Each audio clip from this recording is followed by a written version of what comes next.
ಇನ್ನೊಂದು ಹೆಲ್ದಿಯಾಗಿರೋ ಬ್ರೇಕ್ಫಾಸ್ಟ್ ಮಾಡೋಣ. ಈ ಬ್ರೇಕ್ಫಾಸ್ಟ್ ಅನ್ನೋದು ಬರೀ ಹೆಲ್ದಿ ಅಷ್ಟೇ ಅಲ್ಲ, it's proud of mother.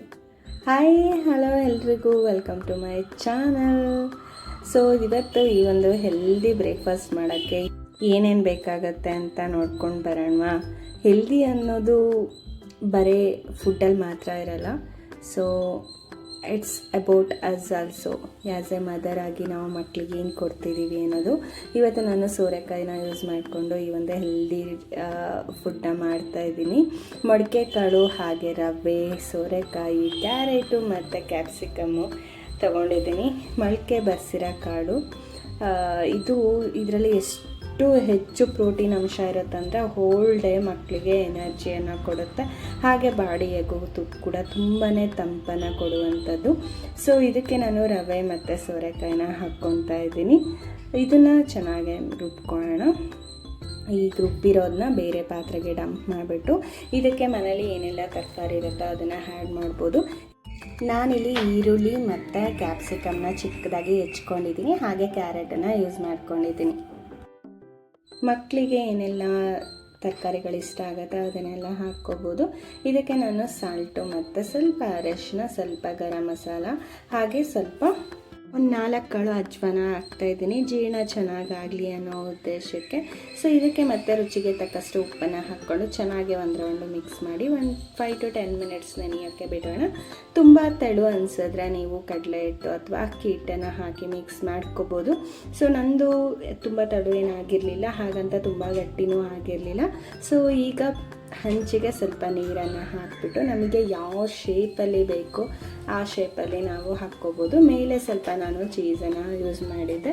So ಬೇಕು ಅಂದರೆ ಯೂಸ್ ಮಾಡ್ಬೋದು, ಬೇಡ ಅಂತಂದರೆ ಸ್ಕಿಪ್ ಮಾಡ್ಬೋದು. ಪನ್ನೀರನ್ನು ಯೂಸ್ ಮಾಡೋದಾದರೂ ಮಾಡ್ಬೋದು, ಅಥವಾ ರಾ ಕ್ಯಾರೆಟನ್ನು ಹಾಗೆ ಸ್ವಲ್ಪ ಮೇಲ್ಗಡೆ ಹಾಕೋದಾದ್ರೂ ಹಾಕ್ಬೋದು.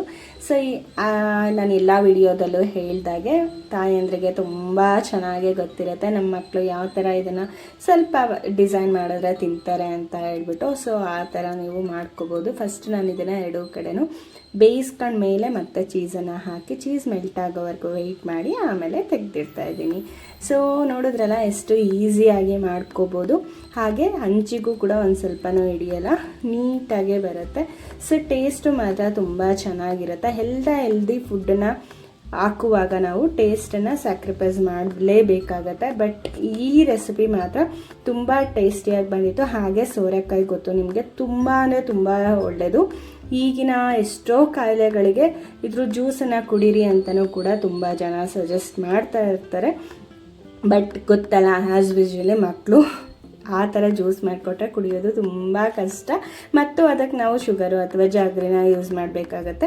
ಅದ್ರ ಬದಲು ಈ ಥರ ಮಾಡಿ ಕೊಡೋದ್ರಿಂದ ಮಕ್ಕಳು ನಿಜವಾಗ್ಲೂ ತುಂಬ ಇಷ್ಟಪಡ್ತಾರೆ. ಹಾಗೂ ನಮಗೆ ಫುಲ್ಲಿ ಸ್ಯಾಟಿಸ್ಫೈ ಇರುತ್ತೆ, ಒಳ್ಳೆ ಫುಡ್ಡನ್ನು ಮಕ್ಕಳಿಗೆ ಕೊಡ್ತಾಯಿದ್ದೀವಿ ಅಂತ.